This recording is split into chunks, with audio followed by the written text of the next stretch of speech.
à tous, je suis aujourd'hui avec Léo Bain, cosplayer connu pour son sens du détail et pour l'aspect physique qu'il apporte à ses cosplays. Tu es connu pour Khal Drogo et Kratos. Et sur son Instagram, vous pouvez suivre ses réalisations cosplay, mais aussi tout le côté physique et l'entraînement physique que tu apportes pour tes réalisations. Quel est le premier cosplay que tu as conçu? Alors le premier cosplay que j'ai conçu, c'est un Spartiate. C'est pas Léonidas qu'on voit sur les photos que j'ai là. Léonidas c'était une version 2 ou 3, parce que je l'ai refait tous les ans en fait. Voilà, c'était un Spartiate. Et avant j'avais fait un Gladiator, mais c'est une version perso. C'est pas le Critius que vous connaissez non plus quoi. Est-ce que tu adaptes ton training en fonction des cosplays que tu vas faire? Alors oui, il y a de ça. Là par exemple j'ai Hercule sur, c'est un très beau costume que j'ai fait il y a 3 ans. Mais sur 6-7 mois je vais le porter parce que beaucoup de personnes me l'ont demandé. Et je sors Zarya bientôt également. Et par exemple pour ces personnages là, qu'est-ce qu'on remarque? C'est que ce qu'il y a d'apparence c'est uniquement les bras. Pour Hercule il y a un peu les jambes mais c'est uniquement les bras surtout. Donc ça va me faire par exemple si j'ai un choix de training parce que j'ai peu de jours de training étant donné que je suis souvent en convention, si je dois sacrifier un entraînement par exemple le dos au bras par exemple, et du coup je ferai les bras et non pas le dos parce que justement les bras se verront à ce moment là sur le costume. Donc en fonction des cosplays, ouais, de ce qu'on peut voir, si on voit le buste, j'irai faire une petite sèche avant la convention par exemple quoi. Tu es connu pour toujours découvrir de nouvelles techniques de craft et selon toi quelle est la plus difficile à réaliser? Alors je dirais que la plus difficile est celle que je ne connais pas encore. Comme pour tout le monde je pense, mais ouais c'est vrai que je suis souvent allé chercher beaucoup de trucs.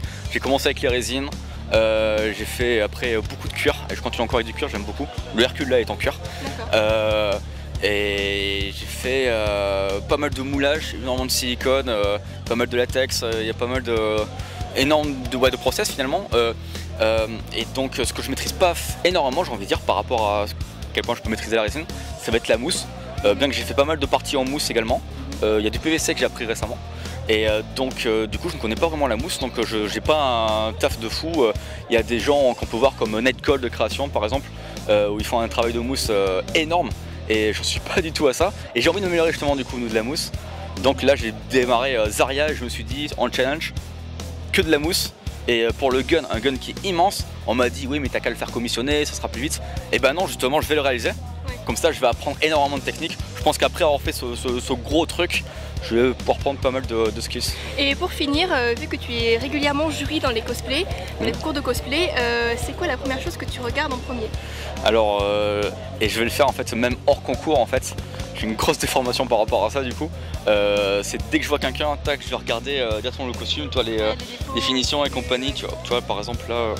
Ouais, et du coup je regarde, ouais, enfin j'aurai tout, les finitions, mais ce que j'aurai dans le premier réellement, donc si on est en mode concours, on a des références du coup, et c'est partie des notations également, c'est à quel point c'est proche des références, et donc c'est ce que je vais faire, directement, tiens, là tac, ça elle a fait, ah elle a pas fait, ça, d'accord. Et après je vais regarder justement les techniques utilisées, les finitions à la fin, etc.